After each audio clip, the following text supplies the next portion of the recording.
Hey peeps, I have a great guest on my channel today. He's a fellow YouTuber and ex-Jehovah's Witness. We're going to talk about recovering from high control groups, finding meaning in life, hard times, suffering such as homelessness, atheism, spirituality, and other topics. So stay there, okay? Hey good people, I'm Derek London. Thanks for checking out my channel. Around here we talk about everything law of attraction. We discuss a lot about the psychological, scientific, and rational basis for subscribing to this philosophy of mine. And in fact, if your reality could stand some change for the better, you have only to start there, with your mind. Hit that subscribe button and settle in, because your life will never be the same. Hey everyone, great having you. Today I'm honored to have a personal friend of mine on the show. I'm joined by Séan from the YouTube channel Yahweh Out There, formerly known infamously as Yahweh to Hell. Maybe we can get into that name change a little later. Anyways, Séan's been on YouTube for over a decade now. He focuses mainly on his past as a former member of the Jehovah's Witnesses. Although that's not everything, he talks about cults generally, recovery from high control groups, what I consider to be a very balanced and insightful approach to atheism, spirituality, and other great topics like that. With that said, I'm taking way too much time away from the man, the myth, the legend. So Séan, it was 2009. YouTube was still very much in its infancy. Why did you decide to put yourself out there and speak up on some of these matters? Well, it was, I saw it as an opportunity to, a platform, I suppose, to disseminate the information that I was finding out about the religion at the time. It was, I'd been out for some time, but the information that was available to us from like the internet age was information that we wasn't readily available prior to that for many Jehovah's Witnesses and even ex-Jehovah's Witnesses. So it excited me, and the information that I was discovering, I thought I just felt I needed to sort of tell others about, so yeah, it was a whole new thing, and I liked the idea of being able to sort of speak to people all over the globe about what I was learning. And yeah, I guess that was the thing that initially got me started with the whole YouTube channel. It must have felt a lot like a kind of a David versus Goliath type battle. I mean, here you are going up, speaking against this very well moneyed, multi-billion dollar organization. Uh, what would have caused you to do that? It must have felt like screaming into the void at first. Well, not really for me. I wasn't really intimidated about that because I was emotional about what I was learning. And when I say emotional, I guess it was a little bit of anger, coupled with excitement. And at that point, I'd been out so long that there was no real intimidation for me in terms of them being a big organisation. It was just something that when I was discovering these things, it was like a lot of guilt was coming away from me and coming out of me, because although I'd left and it had been some time, I still held quite a bit of guilt about what I'd done, sort of knowing that, yeah, sure enough, this can't be the truth, but still having that sense of, it could still be, But what I was finding out certainly made it clear to me that that I'd been lied to, and this couldn't be the right way to go. So, yeah, there's no intimidation there at all, and as far as witnesses go, there wasn't many witnesses present on the internet at the time of YouTube. So, I mean, I get a few trolls and whatnot. And my first channel, in fact, got closed down because they'd flagged a lot of the videos that I was putting up. So, Really? Yeah. So the tactics were there, but they weren't sort of from anyone. They were from faceless people, And when did you officially wake up? Like, which year was this? It would be probably officially like when I got married, when I was so probably around the 1992, Oh, 93. early. Yeah. Well, I got married and we moved away from the town that we were living in, thousands of kilometers away from there, and that gave us both the opportunity to sort of, when I say both, my wife and I, the opportunity to stop going to meetings and stop witnessing without sort of being pressured or asked too many questions about why we'd stopped, because no one knew us, Yeah. so it was like we had this anonymity, and so we did that, and we did that for 12 months, and within the 12 months we both decided that this is the way we wanted to live our lives. And so I would say, around 92, 93, and that's when I stopped thinking about it altogether, and just went on with life. And I still saw my family because we moved back to where I am now, and in the thick of it. But we were no longer. We'd faded, if you know what I mean. We sort of faded up over 12 months. So when we moved back here, we were kind of like, we could hide from the witnesses that we were regularly in touch with previously. So we just went on and continued our life. We had kids, and worked, and just lived a fairly normal life until around about the year 2000, when I discovered the internet and started to see the hypocrisy and the lies and just the outright bullshit of religion altogether, if you like, What had So forced? officially, sorry, man. Oh, go ahead. Officially early 90s, but when I really woke up and the guilt left me was when I discovered that, sure enough, they're wrong and Yeah. I'm not wrong. You know what I mean? Which would have been around the year 2000, early 2000s.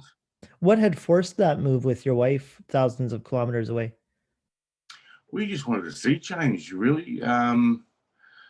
I mean, I'm from Queensland originally, and I met my wife down here in Melbourne, which is in, funnily enough, Victoria, Yeah. like where you are, in Australia, which is a fairly cold part of the country. And I grew up in the warmer part in Queensland. So we thought, sea change, let's go up there. And she had a job down here with the bank, and I just quit my job, went up there, found a job. And then within the time that I'd found a job up there, my wife got a transfer with the bank and transferred up there. So it was to do with just a change of scene, basically. And within 12 months, she missed her family a lot. She had brother and sister down here and mum, so we decided to move back here. But it wasn't really anything that we were forced to do. We just did it because we'd been married for 12 months, and we thought, well, not even 12 months, but we thought, okay, now we can start living our lives as a couple. And we did that. Do you think you would have woken up without that distance from the religion? At some point, probably not as early as what I did, but I always had in the back of my mind there was something not right about it. I saw the hypocrisy with my dad and the way he conducted himself as a witness compared to the way he conducted himself at home. So I saw these little things, and they just never sat right with me. I never really understood the whole not like living forever. I never really got that whole thing, and the fact that when you're in Armageddon, how is it that you avoid death? Silly things like if I fell off a mountain, how is it that I'm not going to die from that, or things like that. So there was little things in my head as a kid where it just really didn't gel at all. So it would happen ultimately, but I think it just getting married made it happen a lot sooner than what it would have. And I was only 20 when I got married, bear in mind, so I was fairly young Yeah. So it had been a while before you had come out publicly critical as the group. So then let's back up a little bit before then. Can you give us a snapshot of your childhood as a witness? Like, were you born into it? My dad started studying with the witnesses when I think I was about 12 months old. And we actually lived here at the time in Australia, in South Australia, Adelaide. And he got a knock on the door from a witness and who he became friends with and started studying with. And from what I believe, Dad lived a little bit of a colourful life, and Mum wasn't really happy about that. He was drinking quite a bit down at the pub, and I think she may have given him a bit of an ultimatum. So he saw it as an opportunity to change his life. He was brought up Roman Catholic and had this whole thing about religion and didn't like religion at all. And then the witnesses came along with this like a new age kind of, I suppose, look on religion compared to what he'd been used to. And coupled with the fact that he could make this change now and keep his wife and kids. So I look into the motives of why Dad did what he did with the witnesses initially, but so by the time when I reached 2, so I think I had 2 Christmases, Mum and Dad were baptised, and then we moved to the UK and stayed there until I was about 10, and then they were, of course, pioneering and they were right into it by then. And came back to Australia when I was 10, and here I am from there. Yeah, so Which part of the UK were you in? west side of London. Oh, really? Oh, I hadn't known that. That's amazing. And so, this is, as far as your memory goes back, you're part of the faith. What was like the family routine, study, preaching, all of that? Like, I don't imagine there's much family study if there is kind of that disconnect between the home life and the religion life. But yeah, maybe tell a little bit about what those other elements were like, preaching and all that. Pretty typical, it felt like 80% of life was dedicated to the organisation, because like for instance, we'd have our book study on the Tuesday, so we'd study for that on the Monday, have the book study on Tuesday. Wednesday was a nice day for me because there was no meeting or anything like that at all. And I must say, when I was at school, I used to get a lot of anxiety when it was a meeting night, because I think, the day can't be just over when I finish school. Then I had to go to this meeting and stay there till often, 10 o'clock at night. Yeah.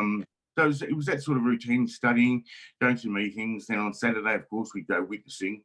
After witnessing, we'd study the Watchtower for the public talk the next day on Sunday, and then it would start again on the Monday. So it was that was when there was 5 meetings a week. That was a pretty heavy routine for us. Didn't like it at all. It was real. I just didn't like it. There was people used to say to me when I was in my late teens, "You've never really made the truth your own." And sure enough, no, I didn't, because I didn't. In order to do that, I would have had to have had some enjoyment out of it, and I wasn't enjoying anything about it at all. It was like it was a burden. When you're that young, how can you tell the difference between what you're taught as just basic beliefs, how you approach the world, reality, and this problem that well, I just don't really enjoy the religion and making it my own, that sort of thing. Like did you have atheistic thoughts, for example, when you were a kid, or what did you believe in at that time? Well, essentially at that time I had no option, because it was the truth, and Jehovah was God. Jesus wasn't that important as it, he wasn't for anyone in that religion, because he's pretty much the greatest man that ever lived. They really sort of downplay the whole Jesus thing. So it was Jehovah, this all-powerful, all-seeing Jehovah that nobody could escape, and which really altered the way I conducted myself. I was always a little bit paranoid about Jehovah knowing everything I did, so that kept me in line a little bit.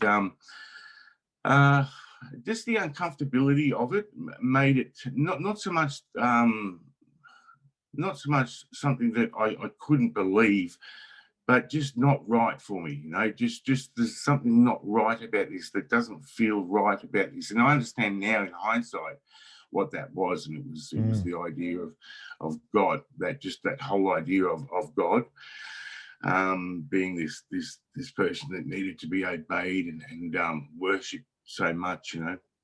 But I just went along with it. I wasn't the smartest tool in the shed as a kid. That's still not. But I'll stop I that. just didn't have I couldn't embrace it. Do you know what I mean? And as soon as the opportunity sort of came to subconsciously, as soon as the opportunity came to get away from it, I did that. But I wasn't sort of a deep thinking kid about matters on atheism or theism. It's just Jehovah's Witnesses are the way, and this is and I kind of thought that we were blessed, and you know, how witnesses get this sort of attitude of they're better than others because they know this secret. Definitely had that complex, which I actually struggled with losing over my adult years, but I've learned to, definitely manage that now in terms of being a lot more humble and non-judgmental of others. But yeah, so no, I didn't sort of think, I didn't even know what atheism was. I pretty much, the only thing I knew was like people were Christians and people were Jehovah's Witnesses, and people were apostates. So yeah. Yeah, not much in between, was there? No.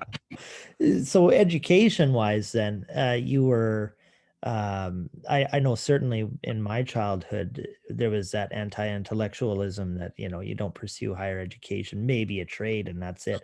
Was that was it always that way? Like when you were a child, where would they caution against high education? Most definitely.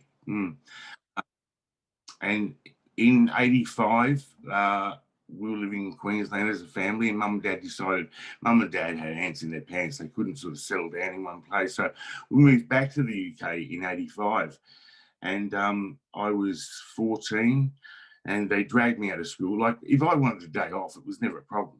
Yeah. School was not really an issue because Armageddon was just around the corner, you know. So they picked up and went back to the UK in '85 and pulled me out of school in year 9. And then I didn't work. I mean, I was over there as a 14-year-old kid. Dad struggled to get work, you know. But within 6 months, one of my sisters who lived over here still became pregnant. And of course, mum wanted to come back and be with her again. So 6 months after being in the UK, we moved back to Australia again.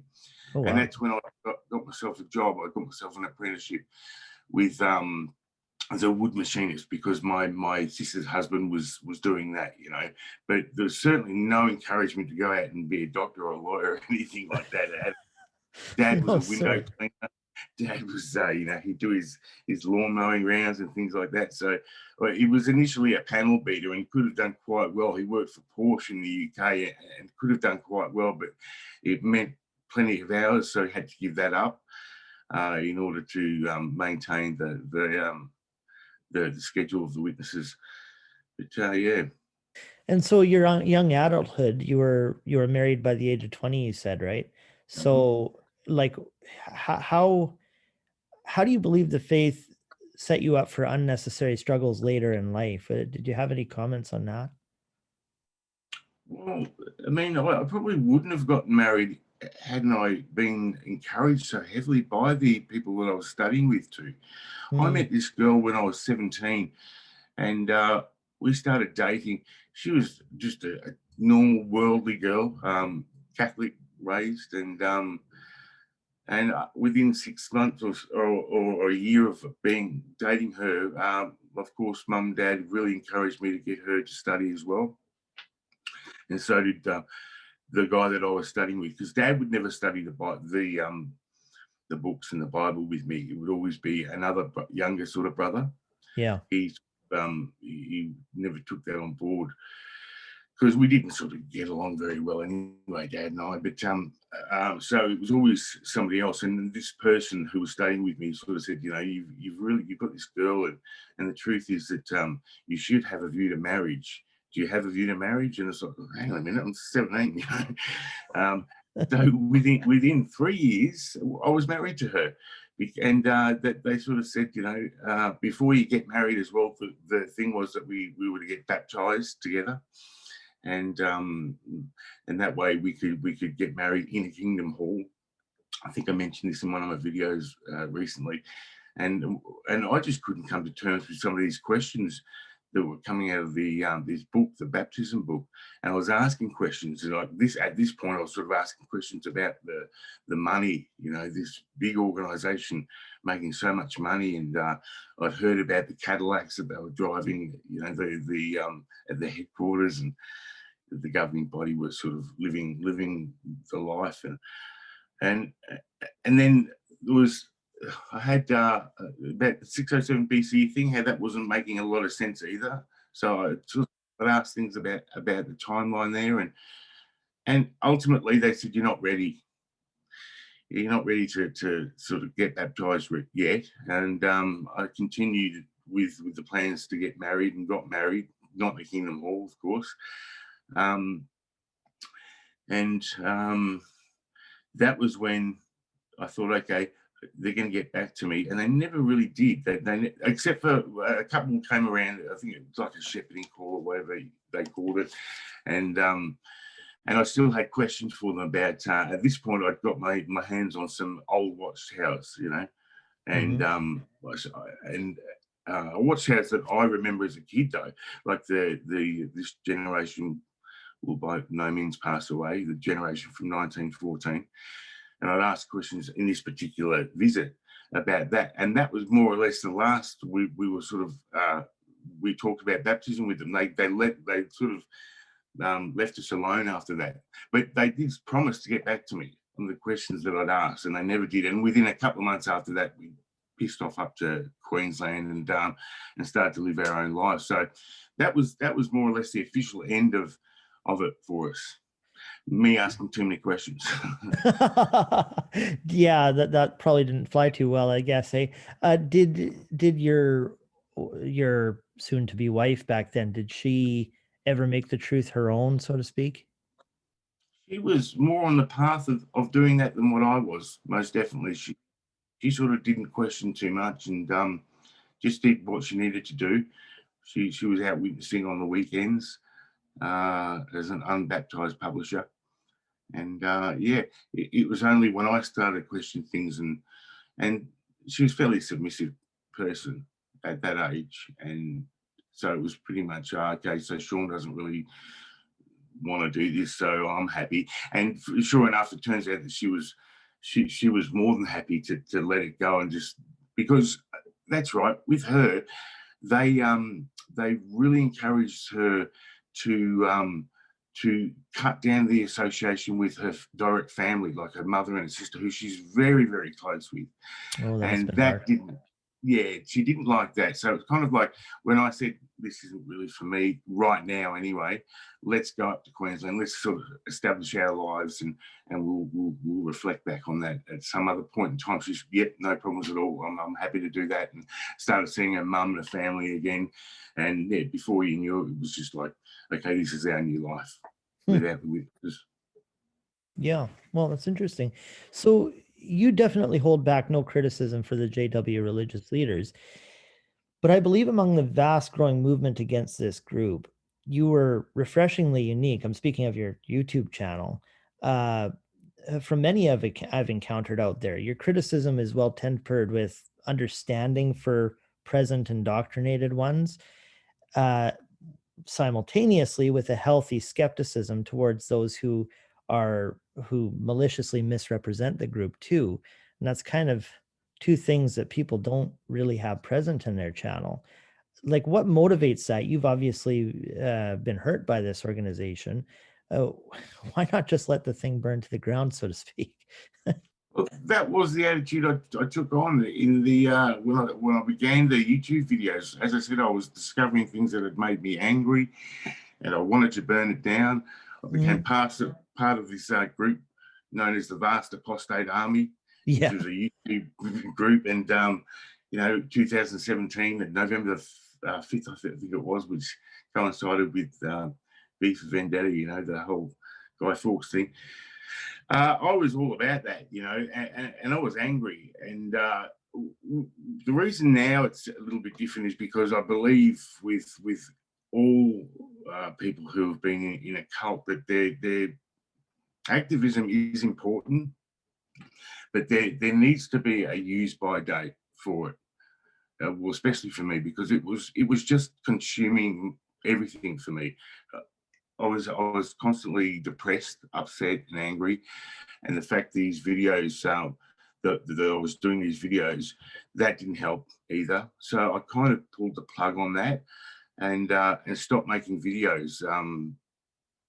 And when I did that, I realized, okay, this is now time to focus on life without the guilt anymore, because I understood that this was wrong, and just to see what it was to live without the presence of the whole Jehovah's Witness thing.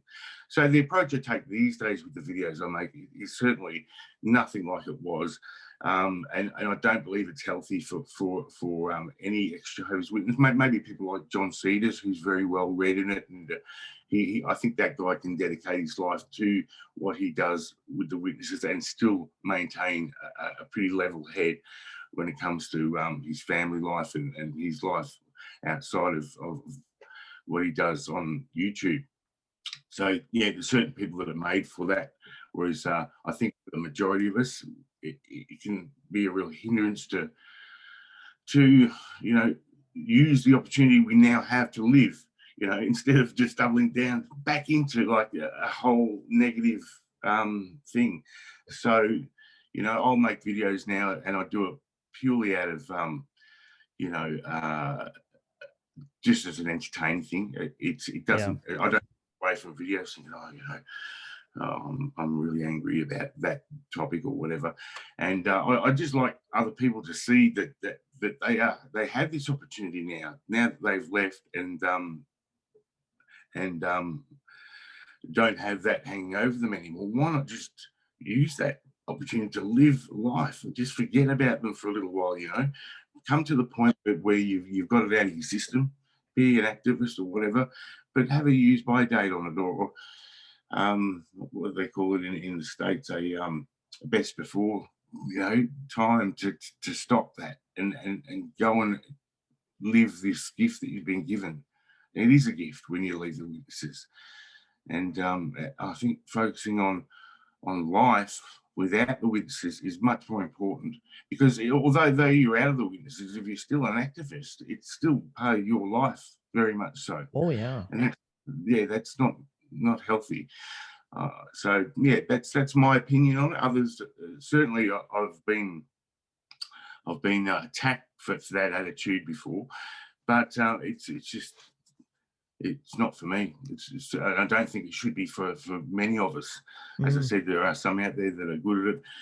You're a different kettle of fish altogether, because you talk more on you know, the law of attraction and the way we work as humans in the mind and things like that. So I think, you know, there's people that can touch on it and not let it affect them, but for the most part, I think it's best to just let it go. Well, I can definitely identify with what you're saying there, because even that spell there of a few months when I was really focusing on that, speaking about the witnesses, it did actually affect me a lot. I mean, I wasn't in a real dark place for those months or anything, but it was, you know, kind of this internal anxiety that you carry with you, you know, and you're always thinking about it because it's at the forefront of your mind.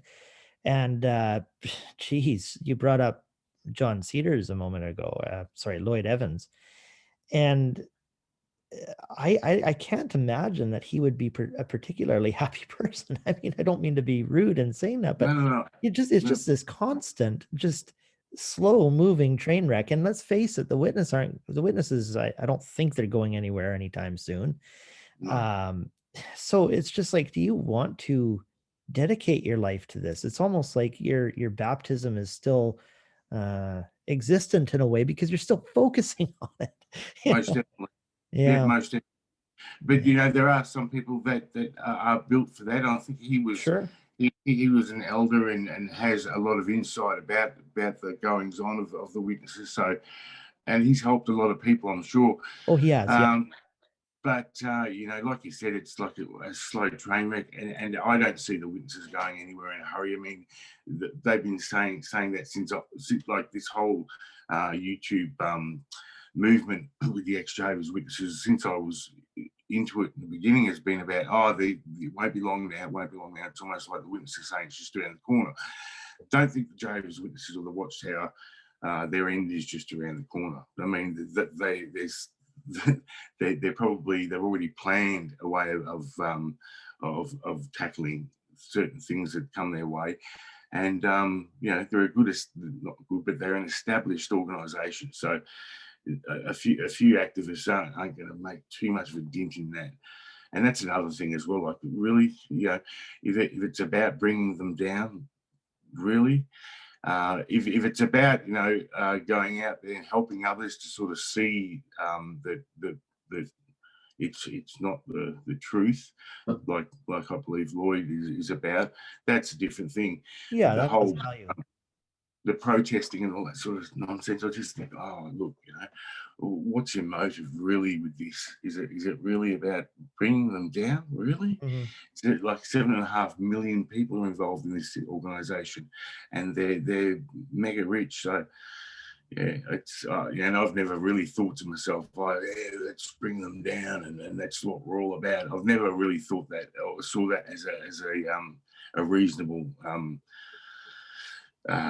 objective at all. You woke up long before the earth-shattering publicity following the ARC there, the Australian Royal Commission into um, child abuse. Like, what was your reaction to that whole thing? Because you had woken up long before that. Was the scope of the situation surprising even to you as an Australian? Yeah, definitely. Yeah, it Yeah. was. It was great. It was eye-opening. It was good exposure because a lot of witnesses found out about it. So in that sense, yeah, I think it was a good thing, and it did surprise me, Derek. Yeah, I thought, oh, here we go. You know, this is really good. Unfortunately, unlike a lot of the other religions, or it's not just religions, it was bad organisations, like even scouts and things like that, who were investigated. Unfortunately, like most of those were happy to have the redress, whereas the witnesses didn't. Surprise me that they objected to that, which you know, is unfortunate. But you know, that's just the way they are. They're very you know, they've got a bunch of men running that thing, so Yeah. it didn't surprise me that there was no real consequence to it. Yeah, and it was fascinating too how it all sort of came online at once, right? Like, I believe there's an inquiry into the sociologists, the Scientologists, and the Catholics, and then just briefly after the 2015 inquiry into the Jehovah's Witnesses, Cardinal Pell was exposed there in Australia, and I was like, man, Australia has really got they're on fire, man. They went crazy for this stuff. Yeah, I mean, they threw that guy Pell in jail. You know, he was in prison for a long time. Now he's out of the country because he's, you know, worried about getting killed. But it turns out he's not quite as guilty as what a lot of people imagine. Oh, You really? know? Hey, oh, I didn't hear about that. Yeah, no, he's I feel sorry for the guy. Actually, I mean, I really Really? thought, yeah, let him rot in jail. But it turns out that, sure enough, he was turning a bit of a blind eye to certain things. He certainly wasn't involved in any of that sort of thing himself personally, but it was a bit like the witnesses, where he wanted to keep it in-house very much so. Mm. So, you know, he's still guilty, like the elders are guilty about not reporting it to things like that to the authorities. But certainly not like we were led to believe over here, that he was involved in it heavily. He was Yeah. part of the stuff like that, and he wasn't, but he did turn a bit of a blind eye and moved certain priests out of their churches into other churches and stuff like that. So still guilty, but Yeah. Yeah, but not not necessarily. directly guilty from what we know. with abuses under him specifically. So Yeah, yeah, yeah. well, that's funny. I hadn't heard about that, and that's, I mean, that is important to hear that, because you hear these big media exposés, and then, if somebody comes out kind of innocent, they're not going to make as big of a fuss about that, are they? And so No, what shocked you have me. to. Oh, go ahead. Sorry. No. I was just going to say you have to go out there and discover that yourself. Yeah. Yeah, you do. And what shocked me about Cardinal Pell was, like, I mean, he was considered almost something of an intellectual. Like he would go up and debate Richard Dawkins, very public debates, and I watched that Q&A episode. Actually, that it was was really interesting, good. wasn't it? Yeah, yeah. Yeah. So yeah, that's well, that's fascinating. We could talk about this sort of thing forever. I know. So back to the witnesses and kind of the legal end of things. What do you make of their legal struggles in Australia or even globally now? Like, do you have any thoughts on what's going on I there? don't, Derek. As I said to you before, I don't dedicate much time to Yeah.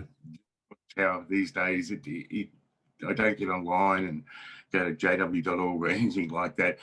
If something comes up on YouTube, which sort of I'm fairly interested in and hasn't been disseminated properly, I'll make a video about that.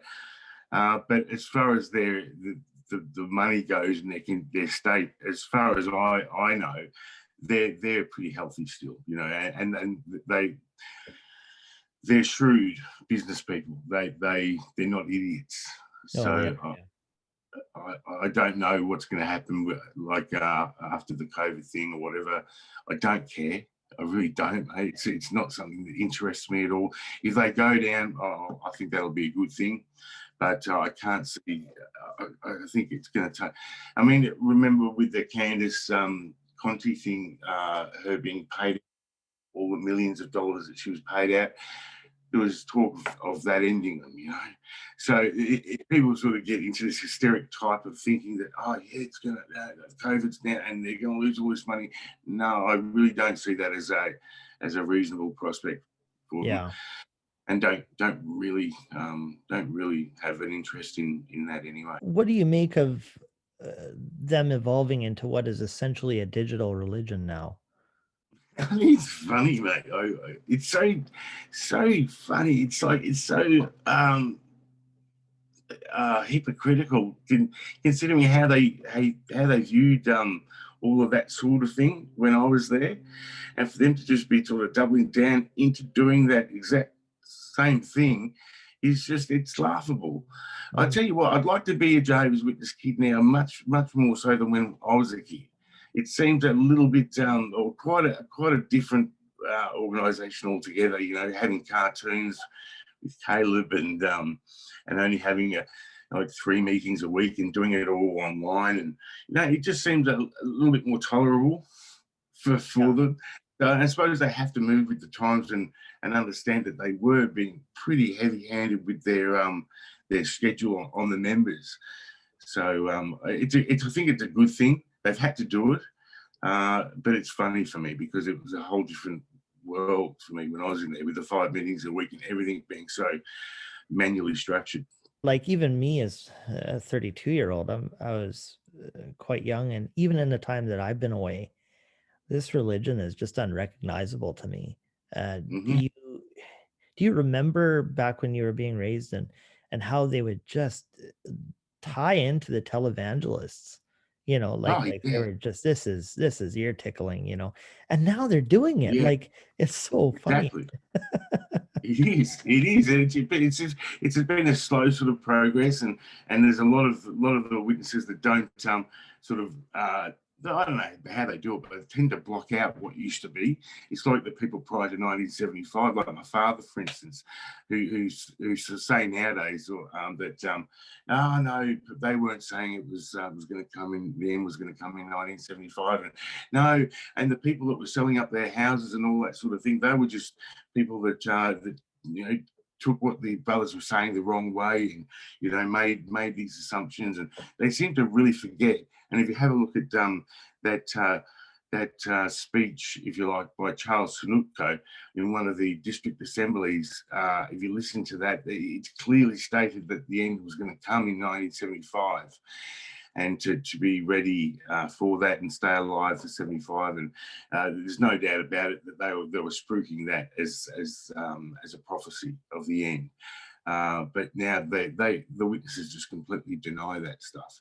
So I think they deny the whole way it was 20 years ago when I was involved. They sort of, with them, like you said, getting into the televangelists and stuff like that. No, we weren't so much like that. It's just the way they slowly drip feed this brainwashing into people, I guess. But it's funny. That's funny how gradualism works. They always speak about the gradualism of the outside world and how it steadily gets worse and more evil. Well, I think there's kind of another gradualism from our perspective and seeing how this religion shape shifts, how chameleon-like they are, Most definitely. Yeah, for sure.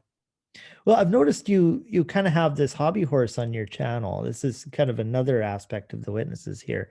Where you comment on a trend in the United States, like we're all familiar with card crashing, right? That is prior to COVID-19, of course. Well, there are a number of videos out there where people more or less stalk and film witnesses, but only while they're out in their public witnessing. Why does this trend fascinate you so much? Well, it fascinates me because of the motivation behind it. I mean, it's all done on camera. And there seems to be this underlying motivation to put it out there for shock value, to get likes and stuff like that, more than it is about either helping the Jehovah's Witness or whatever their intention is. In fact, if anything, it does the opposite. If I was a witness and it was to happen to me and I was on a card, I just think, okay, well, this is what we've been told is going to happen. We're going to be persecuted like this, and I don't think I'm not into the idea of embarrassing people, and that's what it can do at times, especially when you're making a scene in public and there's other people walking past. That's I don't know. That's not nice. I don't get into that, and there's quite a bit of deceit that's behind a lot of it, where they come in and that they won't sort of say it straight up. Hey, I'm a former Jehovah's Witness, so I'd like to ask you a few questions, because sure enough they think they're going to get knocked down straight away. But I think that approach is much better than the one where it's no, Watchtower, aren't you guys? You guys go around knocking, like where people just plead ignorance to knowing anything about them. That whole thing is cringy for me. So that's the only reason. I mean, I do like to watch them sometimes. It's kind of like I'm only human. It's a little bit like a train wreck, But certainly something I couldn't do.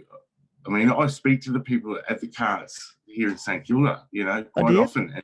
And, man, and I'll tell them straight out, it used to be Jehovah's Witness, and I understand where you're coming from. I understand the mindset that you've got and stuff like that.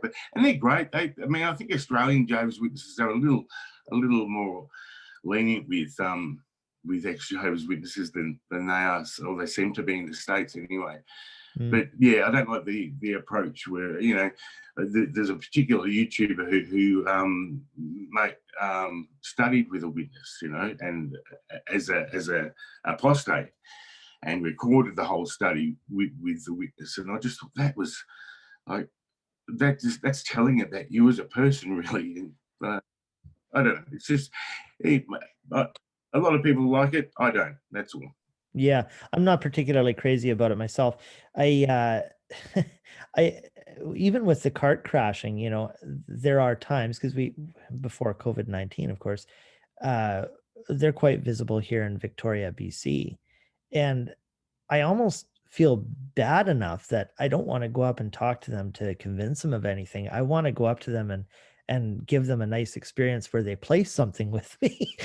Just because it's like, everybody's got to have their soapbox or their thing, that this is how I'm making the world a better place.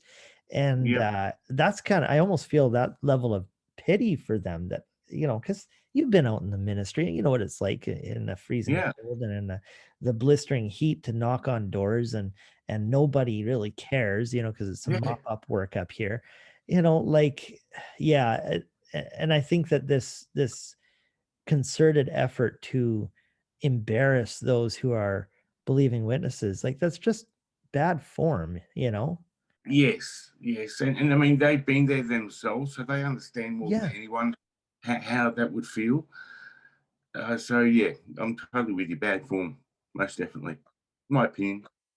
Yeah, I think so too. I mean, some people disagree there, but anyway. Um, Earlier we had touched on some of the ways being raised in this group disadvantaged you as an adult. And I understand there was even a point, and this is where we do a bit of a pivot here.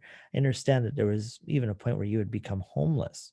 And like, how long did that last? And what do you credit to your upbringing as a witness to that state of affairs?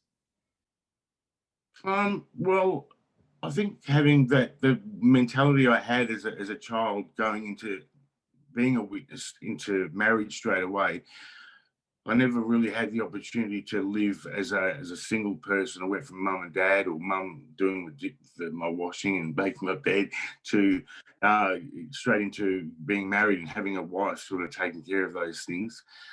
And then 20 years later, when we split up, my wife and I had no foundation of how life worked by myself, and I was very immature in that sense. I really didn't know how to look after myself, and and I mean, we did okay, my wife and I. Although I have an autistic child, and we had that to sort of contend with, if you like.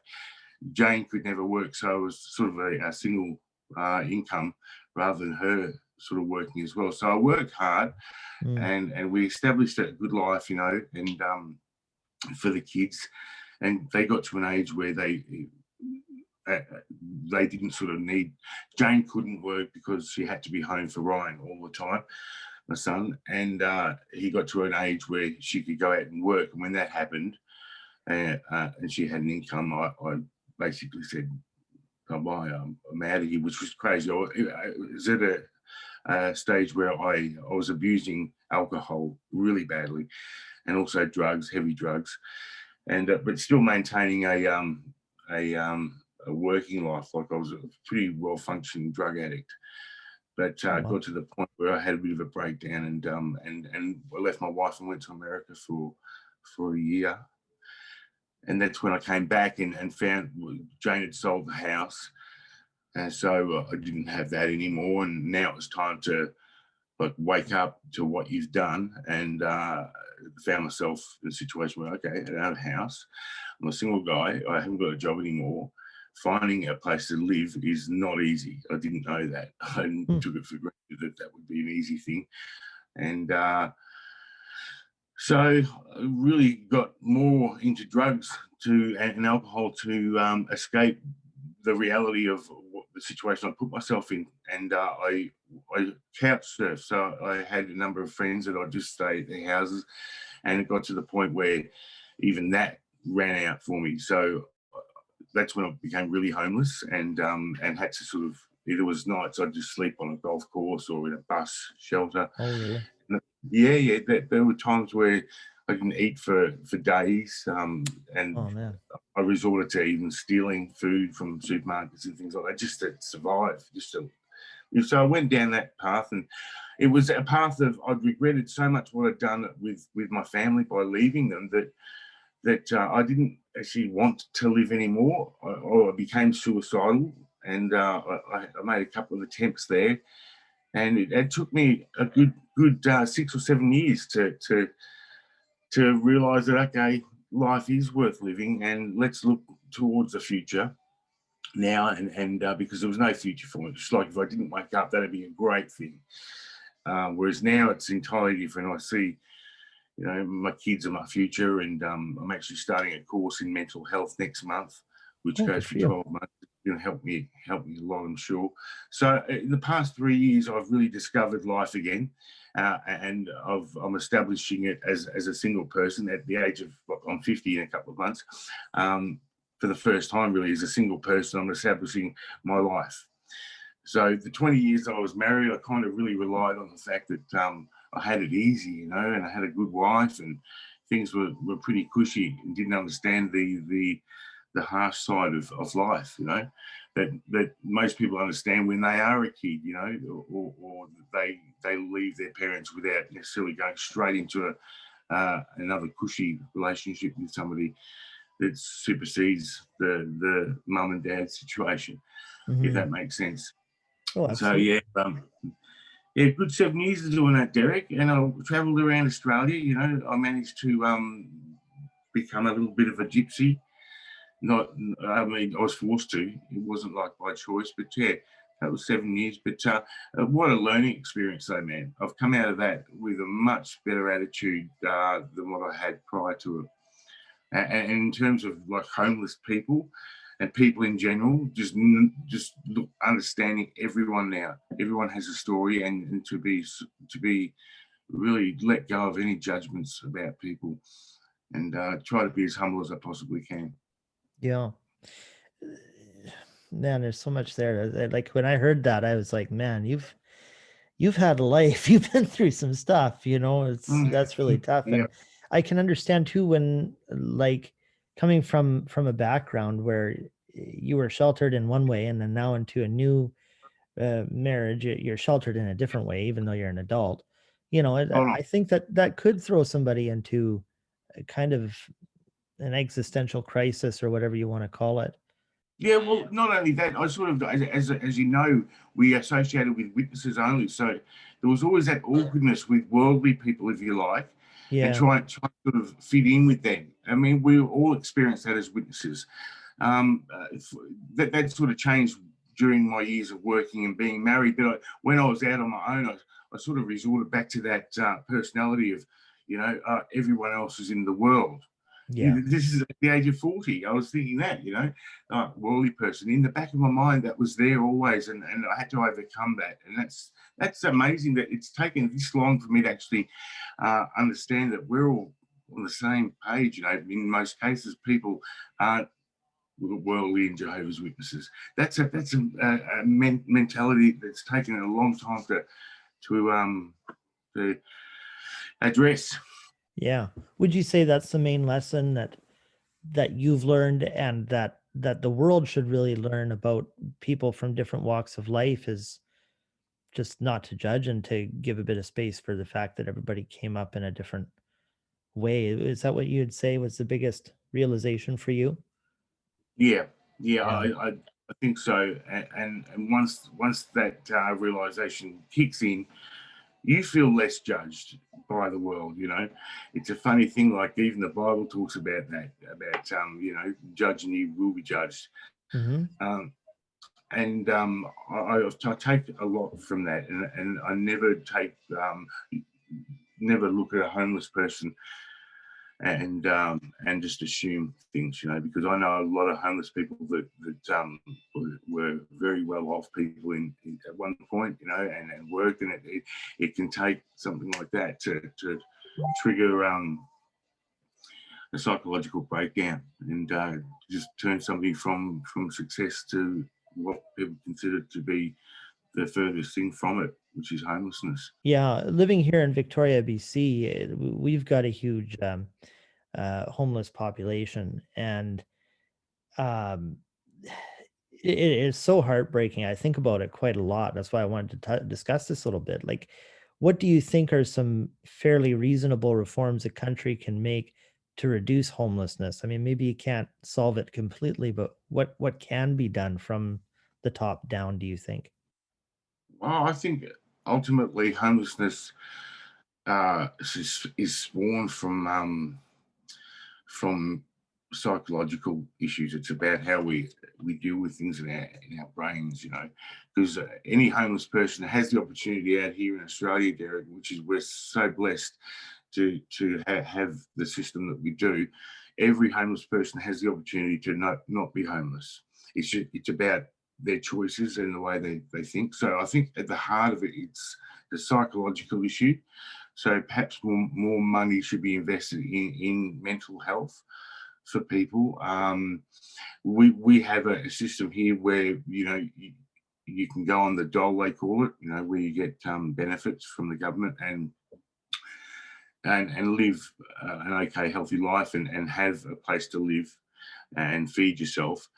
Unfortunately, that gets abused by a lot of people, and they spend this money on drugs and they just spiral and keep spiraling. So mental health is coupled with drugs, I think, because if you can't handle things, that tends to be where people go.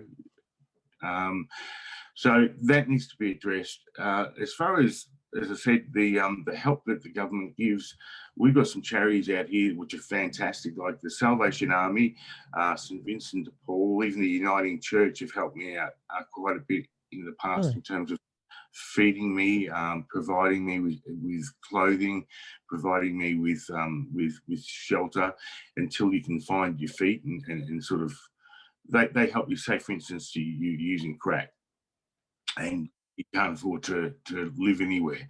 What they'll do is that they'll put you into like a mental health care program where they'll accommodate you, but they'll also help you get off the crack.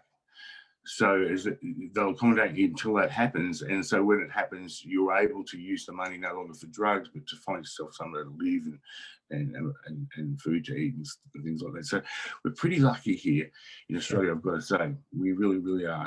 Especially, I don't know about Canada so much, but I know compared to America, it's we're blessed. Is that fundamentally how you rehabilitated yourself off of some of these addictions you had? No, I think what it was is I had to just find something that to live for, Really? Yeah, it was like I had nothing to live for. I'd lost both my children, didn't want to know me, and actually it was a text that I got from my daughter one day 3 years ago, and it was, "Dad, I want nothing to do with you until you completely off drugs." And that was the day I moved I was living in a crack house where we get home invasions all the time, people coming in with knives. It was just mental.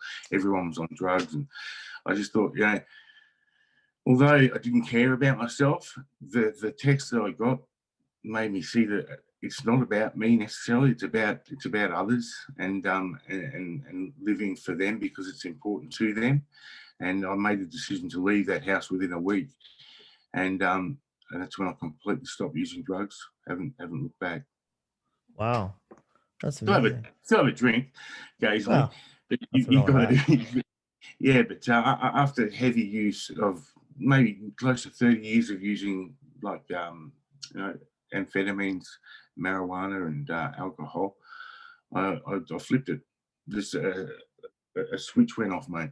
That's interesting because so often you kind of hear two things going on at once. You'll have the camp that says that you have to go through years and years of real inner work to get yourself off these addictions, and then there's other people who basically cognitive reframing, like what they talk about in the law of attraction. That text saw you sorry, that text made you see reality in a different way, right? Like just hitting rock bottom like that. And I'm sure there were withdrawals and stuff like that, but it wasn't like it had to take a decade to get clean, right? No, didn't have to. But I think the journey within that decade to get to the point that I'm at now is beneficial in hindsight, and it has made me a much better person, a person who I kind of like now. Yeah. Never really liked myself at all. In fact, there was a lot of self-loathing there. But yeah, and it's still a work in progress, man. It's it always will be. But I'm certainly proud of where I've got myself to now Well, compared you to should where. be. You should be. And and this kind of causes me to do another pivot in our conversation is we mentioned atheism earlier, And that's all tied into this whole thing, I find. By the way, I should probably do a little bit of a disclaimer for my audience. On my channel, I've always tried to be fair towards those who believe in God. I mean, I know you do that on your same channel as well. Um, I think that a fundamental belief in God can be rational. It's a topic that's hard to find much balance out there on YouTube. Mhm. So yeah, just to be perfectly clear, both of us don't want to psychologize God belief. We don't want to denigrate it. But at the same time, what I think you and I could discuss is that a fundamental unbelief can be perfectly rational too. And what has persuaded you to generally reject theism or deism? The rejection of theism is, I never, when I discovered that the witnesses weren't the truth, I didn't necessarily want to go down any other path that involved God. I sort of threw God out completely with the witnesses, the whole idea of religion, which I know a lot of people don't do. They will go to another source of God because they can't let that whole idea go. I didn't. I just became a fundamental atheist. Although I've got to say to you, I've always believed in the power of prayer. I mean, I've read a lot of books, especially when I was young. I was fortunate enough to do that as well, to have the nous to go out there and help myself in terms of self-help books and things like that. And there was one book in particular by a guy called Joseph Murphy, The Power of Your Subconscious Mind, which helped me a great deal. I've read it so many times, and it helped me to understand that the whole concept of prayer and how it does work.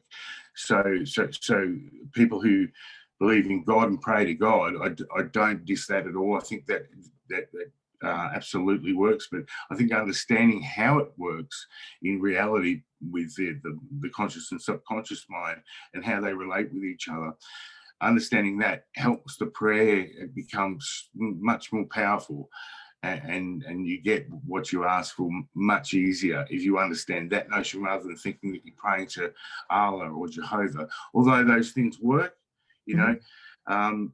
they pretty much, it doesn't matter whether it's Allah, Jehovah, or a can of paint that you believe in. It's the degree of belief that you have in that thing that is powerful. And it's about visualization and imagining as clearly as you can what you want. Certain times of the day, prayer is more effective before you go to sleep when your mind's in that sort of spongy state. I definitely get religion. I get how people hold on to the idea of God, but I just see it more as a scientific thing, a psychological thing, which is equally as spiritual, if you like, as what Sure. people undergo as religious people. I've had some amazing experiences, even on like LSD and DMT and mushrooms, man. It's like some really full-on experiences that are hard to sort of just discount as they're just a drug-induced state. Um, Serendipity is another thing as well, which I think a lot of people dismiss as coincidence too often. But yeah, the power of prayer, man, that's the thing that I'll never really, I'll always have that. And understanding how it works. Sometimes you've got to refresh, of course, and go back to these books and remind yourself of how simple and easy it really is to Yeah. bring things into fruition for yourself. But and I do that often. I often reflect on that, but it works, man, and it's really easy. It's so simple. It's pretty much just, just I see the conscious mind as the captain of the ship, and then the crew are in the subconscious, and the captain just tells them what to do, and they go ahead and do it, whether it be good or bad, negative or positive, whatever you give that, whatever task you give that, it will make happen. So Yeah. it's a real thing, and it's a spiritual thing. I would consider that to be spiritual. That's how I have my spirituality. I've read that book too, by Joseph Murphy. It was very profound, wasn't it? And it's Hmm. kind of different than how we, I don't want to say traditionally, but how we think about prayer in our modern age and everything. We tend to think of prayer as just hitting your knees and supplicating and begging, Hmm. and Yeah, there's so much more to it than that. Hey, most definitely. what would you say is the central part about prayer that actually gets results? Well, treating it as an easy thing, you know, treating it as easy as what it is, and that is just simply pondering on what you really want to come into fruition, and just making that a little bit of a focus, making it, to begin with, it was making whatever. If I really wanted to get what I wanted, I'd just make it my dominant thought all the time, whatever it was, just constantly think about it all the time and get it as clear as possible in my mind's eye. And sure enough, before I even considered any of the mechanisms of how it was going to happen, it was happening. Yeah. It's a matter of asking, or telling it, if you like, in a nice way. You just tell yourself, this is what I want, this is what I need, make it happen, because the answer to things is out there. It is the answer to pretty much everything is out there. What I liked about that book was it used scripture and translated scripture rather than heaven and hell to be like the conscious and subconscious mind and how they interact. And some of the parables that Jesus used were, he would translate into more of a psychological way of looking at it. And that really gelled with me. I recommend anyway. I mean, it's an old book. I think it was written in the 70s, but it's a really helpful book for anyone who really wants to sort of is at a point where they're kind of lost about things. It helped me, and I know it's helped many others. So I recommend that one. Yeah, me too. It's a fantastic book. And it's tying this back sort of into atheism. You for those of you tuning in, I mean, you're hearing this stuff from atheists, that prayer can be a really profound power in your life. Uh, Now there's kind of the flip side of atheism that you know we often see that people who are atheists are just like, the world is entropy, it's all going down.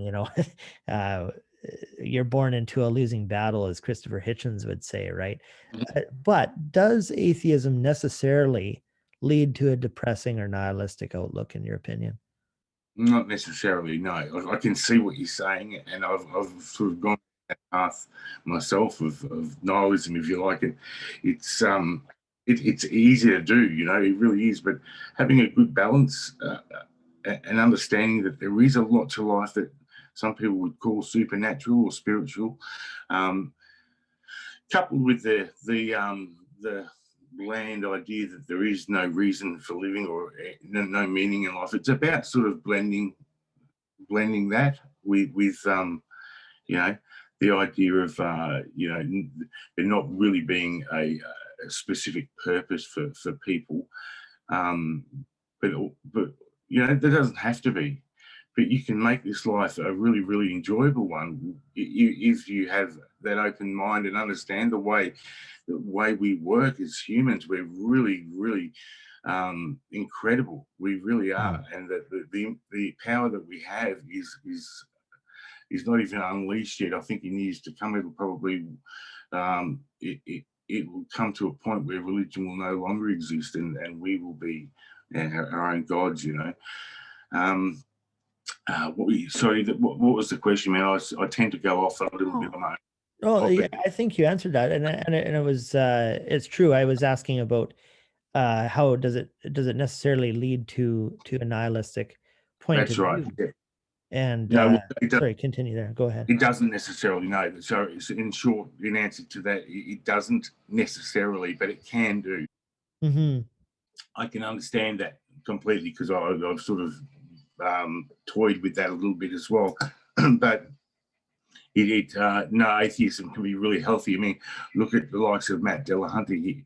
He's probably one of the most strong-headed atheist that I know of, and I know that guy lives a good life. He lives a happy life, man. Oh, sure he does. Yeah, it is just the way he addresses and looks at life.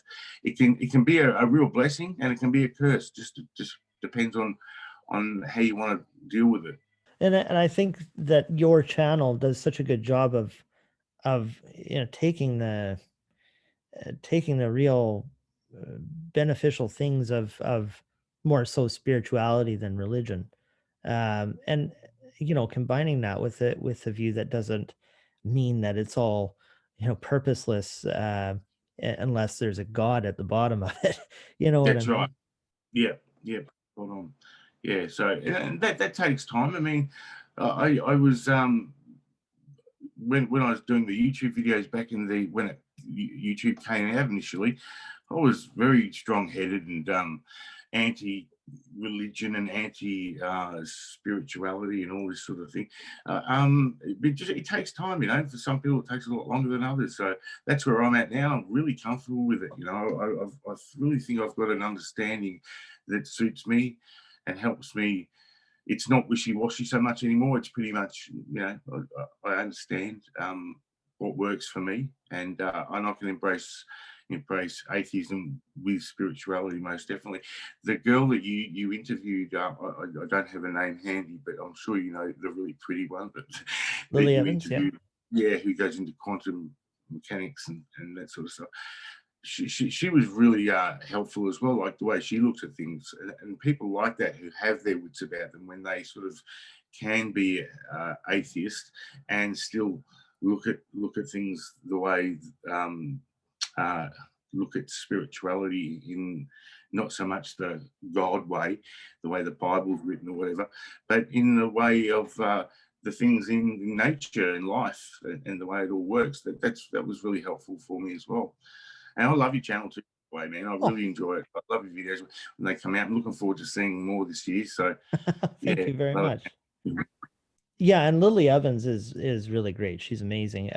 What I was curious to hear your answer on is how you define spirituality, because we can get so fixated on this whole non-physical distinction, in spirituality versus materialism, I guess. But what does it mean to you, spirituality? What it doesn't mean is it doesn't mean that I have to believe in a Godhead. Yeah. It means like spirituality for me, I see more in nature than I do in I could even imagine doing with praying to a particular God. I see this as a thing that's in all of us, but I think we misinterpret it and have to have like a textbook answer to where it comes from. And to me, that's not a concern of where it comes from. The fact that it's there is the beauty in spirituality. And I think essentially it comes from the way our minds operate, and it's like a tool that we inherit and don't use often enough, or we tend to look for an answer as to why spirituality is. And I don't do that. I don't think it's healthy. I don't think there's any help in doing that. Yeah. So I see, like nowadays, I think that this happens the older you get, Derek, is you tend to stop and smell the roses. You know that expression when you get older, and that ties in for me with spirituality. Just seeing how fascinating life is, like Richard Dawkins talks of. Just in itself, it's fascinating. It really is. There's so much to, but we take so much for granted, I think, and want something to be outside of us rather than within us and right there. So I think spirituality is just about understanding and just appreciating exactly what we are, Yeah. and what we are. I mean, it's amazing that we even exist, isn't it? Yeah, it Just is. that we exist. That's an amazing thing. This universe, it's amazing. It's fascinating, but it's not good enough for some people. I've really struggled with that word spirituality because it's such a hard thing to define. It's like how can you believe in something that's not physical and still provide proofs of its existence? Because it's like, in order for me to provide proofs, proof is physical, so I can't do it by Yeah. definition. But we live with this every day. It's kind of this view from nowhere Yeah. that I associate with the spiritual life. And so yeah, I think that's valuable, kind of how you put it. It's kind of a direct experience of things. It doesn't need to be associated with a god, and it's something all of us have. And maybe there's a psychological explanation for all of it. That Mhm. doesn't harm the position of believing in No, spirituality. it doesn't. That's right. It doesn't take away from the mystery of it at all. Just if it does have a psychological foundation, it doesn't. That's what I think. I was afraid of it being too mechanical, and if it is just about the brain. But no, it's not. I think the mind and the brain are two different things altogether. And when we speak of the mind, that relates much more to what people consider spirituality. The Hadron Collider is amazing. The fact that we can't even get down to like these.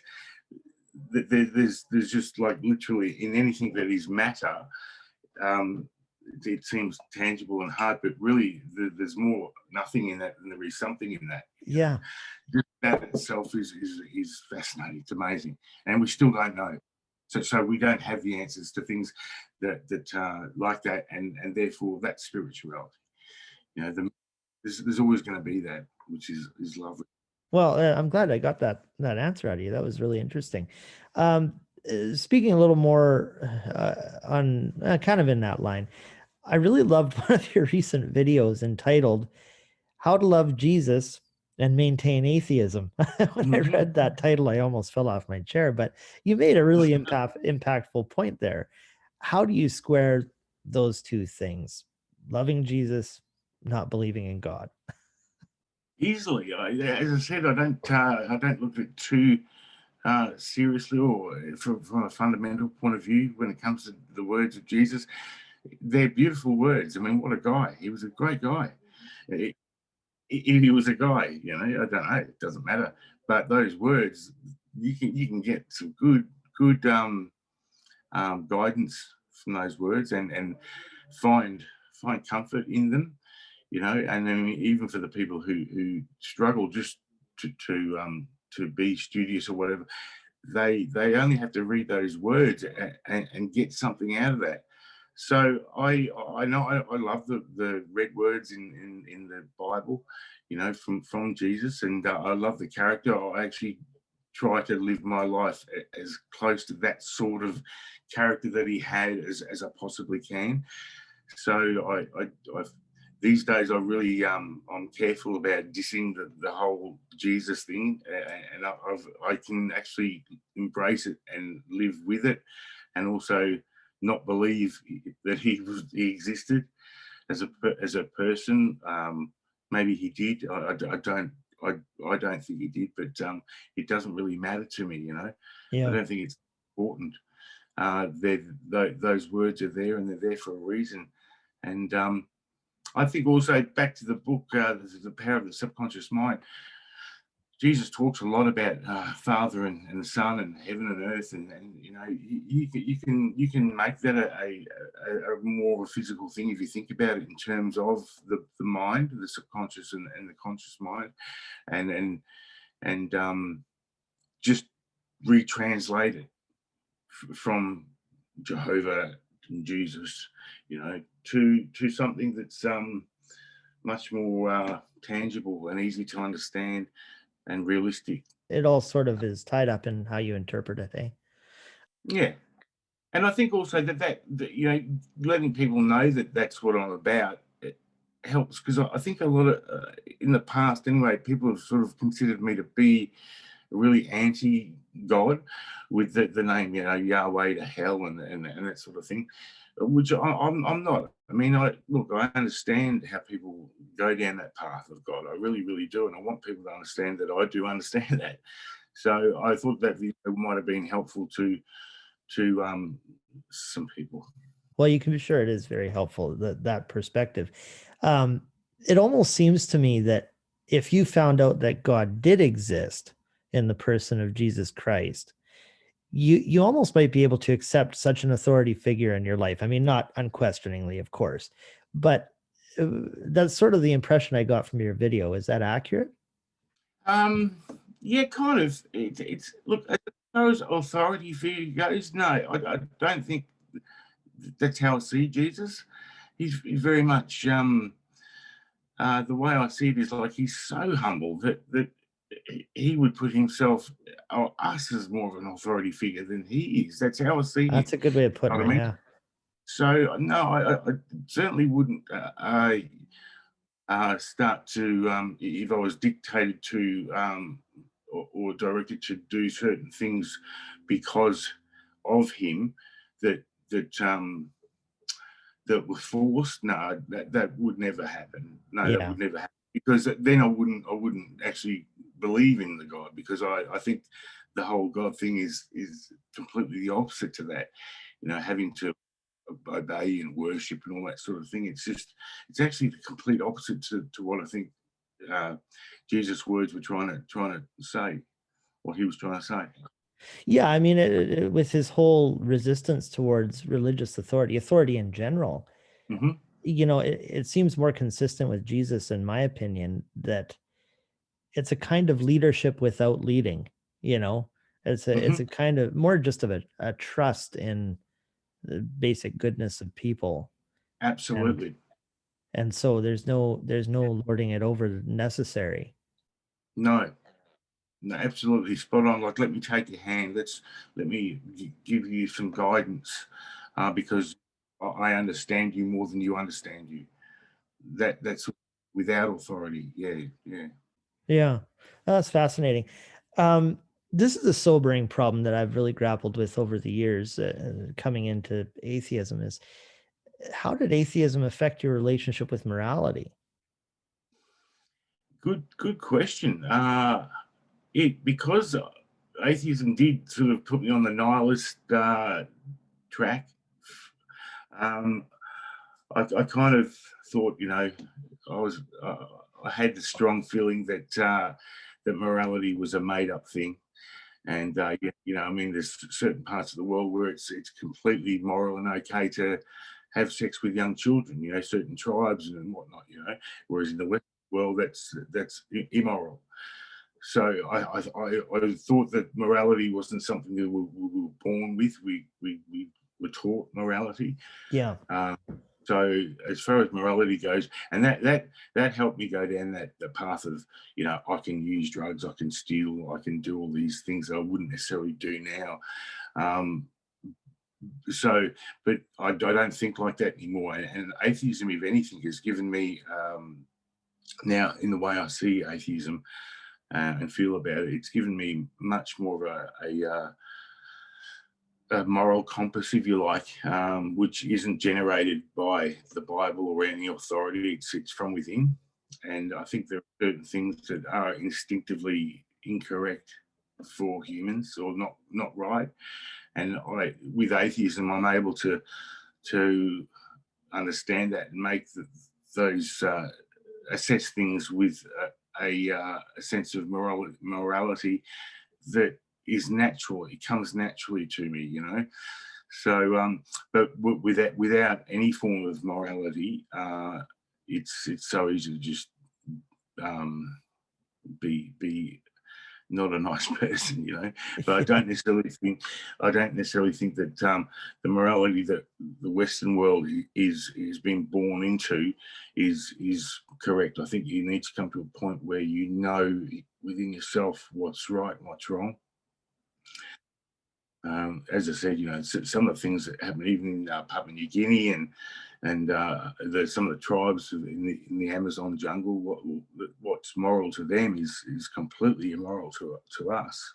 So that's got to say something about its foundation, you know. And I think it's just about living life and understanding. And the more you associate with other people, I think the more of an understanding you get about morality, and be less judgmental. I think that's the most moral thing people can embrace, is that don't judge others. No, don't do that. that's one of the most immoral things that you can do. And I agree. that happens to be a part of the foundation of religion. So there you go. Yeah, exactly. Do you think, like, it seems that when you listen to debates on morality from the religious perspective and the atheist perspective, the thing that I found very compelling about religious thinkers is they want to ground morality in God, and us atheists want to ground it in sociology. We want to ground it in something natural. And it seems you're kind of left with these two pictures, that morality is outside, all on its own. It's kind of an entity unto itself. Whereas on the atheist view, morality is just kind of presupposed in sociology. Um, do you have any thoughts on that? Do you think that morality kind of exists independent of organisms in their environment? Like, Yeah, I understand what you're saying, and I think it is something that we're not born with it. I don't think so. It's not. It is an independent thing, and it has. I think in terms of morality as a whole, it has been. It sort of does seem like, for me, like an independent thing from us, and just stands alone, and we can take what we want from it. But I think ultimately the idea of morality is what's good and what's bad. Yeah. So we need to work that out for ourselves without, with a bit of guidance, but without being told what it is. I think we've got that gift as humans to work out what is good and what's bad, and that's and guilt is a part of that as well. I mean, the fact that, I think that guilt is a little bit unnatural, but it's a mechanism within humans that we have, and it's to stop us from doing things that are bad, like really bad. So we do have that built into us, which creates amorality. But there's people that are psychopaths, and they don't have that sense of a moral compass or what's right or what's wrong. Regardless, they don't have that feeling of guilt about certain things. So, as generally speaking, yeah, I think we have the capacity to work out what's right and wrong individually.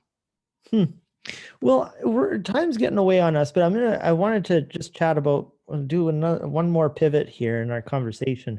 The last thing I wanted to chat with you about is our buddy, the Jehovah's Witness YouTuber, Mr. Daryl Wildberg. And I don't know if you've been following this saga between me and him. It's been a while. I've been trying to get on with him better, and he seems to hold you in at least much higher regard than me. Do you have any suggestions about how I could fix our little rift?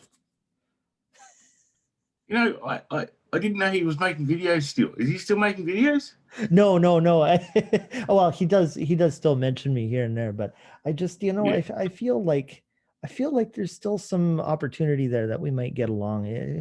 Look, yeah, I tried the same thing with him, and if anyone's able to do that, I think it's going to be you, because you have a really good way about you, tactically. He seems to like you more, though. Oh, I don't know about that. I think what's happened there, though, Derek, to be honest with you, maybe you don't understand. What happened was I got a strike on my channel, the first one I've ever got, community guidelines strike, and it was from him. He complained to YouTube, and they removed a video of mine where I think it was probably a little bit out of control. I had a few drinks. I think Marsha the hooligan had said something to him about a gun or something, and he's just taken it all the wrong way. And I thought, okay, he's going to try and sort of manipulate our thinking by calling her out for it. So I'm going to straight out say, yeah, if I saw you in person, Derek, Darrow, I would actually shoot you, tongue in cheek. So he actually expressed, he goes, I would never complain to YouTube about that and whatnot. Sure enough, weeks later, yeah, the video got taken down and I got this guideline. So I objected to it. I said, have you actually listened to this guy at all, you know? And you give me a hard time. But I think that was his last hurrah with me. I got him, you know, at least I got him. And I haven't done a video about it because I just, you know, he's a hopeless, he's fun. It's a bit of fun. Veronica got me onto him, another good ex-Jehovah's Witness friend of mine. Oh, she's wonderful. Yeah, but and he was fun, but he's sort of like, he goes on now more like, his videos are more like a scripted talk from the platform. Yeah. But he's the epitome of the typical Jehovah's Witness, and that's what I like about him. Jehovah's Witnesses have this facade, most of them do, and it's all lovely and until an apostate comes along, and then this evilness comes out of them, and he's just like that 24/7, you know.